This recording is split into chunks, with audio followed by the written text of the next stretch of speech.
ప్రధాని నరేంద్ర మోడీ అధ్యక్షతన నీతి ఆయోగ్ పాలక మండలి సమావేశమైంది. వర్చువల్గా జరుగుతున్న ఈ భేటీలో రాష్ట్రాల ముఖ్యమంత్రులు, కేంద్ర మంత్రులు, లెఫ్టినెంట్ గవర్నర్లు, నీతి ఆయోగ్ ఉపాధ్యక్షుడు పాల్గొన్నారు.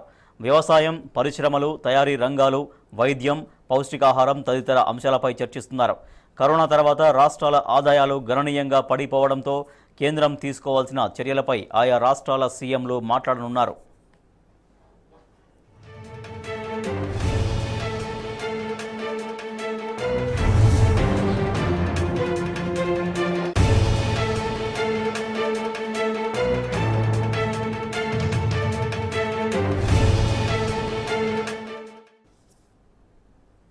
देश की प्रगति का आधार है कि केंद्र और राज्य साथ मिलकर के कार्य और निश्चित दिशा में आगे बढ़े।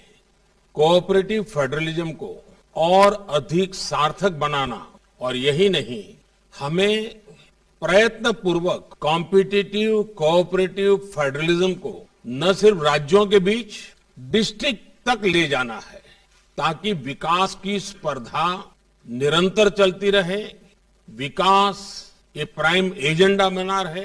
देश को नई ऊंचाई पर ले जाने की स्पर्धा कैसे बढ़े, ये मंथन करने के लिए पहले भी कई बार हमने चर्चा की है। आज भी स्वाभाविक है कि इस समिट में उस पर बल दिया जाएगा। हमने कोरोना कालखंड में देखा है कि कैसे अब राज्य और केंद्र सरकार ने मिलकर काम किया, देश सफल हुआ और दुनिया में भी भारत की एक अच्छी छवि निर्माण हुई। साथियों, आज जब देश अपनी आजादी के 75 वर्ष पूरे करने जा रहा है, तब इस गवर्निंग काउंसिल की बैठक और महत्वपूर्ण हो गई है।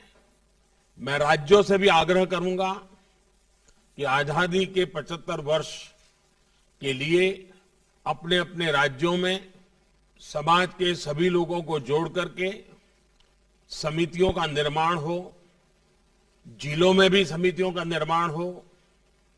अब से कुछ देर पहले इस बैठक के लिए बिंदुओं का एक सरसरा उल्लेख आपके सामने हुआ है। इन एजेंडा पॉइंट्स का चयन देश की सर्वोच्च प्राथमिकताओं को ध्यान में रखते हुए किया गया है।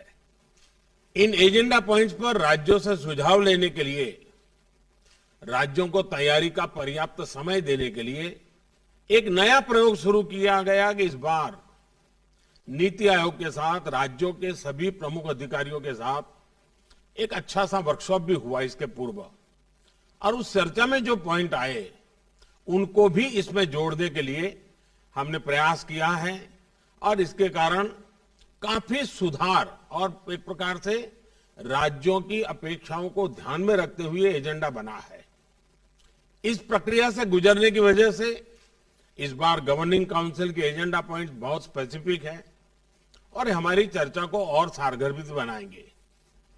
साथियों, पिछले कुछ सालों में हमने देखा है कि हमारे देश के गरीबों को एम्पावर करने की दिशा में बैंक खाते खुलने से, टीकाकरण बढ़ने से, स्वास्थ्य सुविधा बढ़ने से, मुफ्त बिजली कनेक्शन मिलने से, मुफ्त गैस कनेक्शन, मुफ्त शौचालय निर्माण की योजनाओं, उनके जीवन में, खास करके गरीबों के जीवन में एक अभूतपूर्व बदलाव नजर आ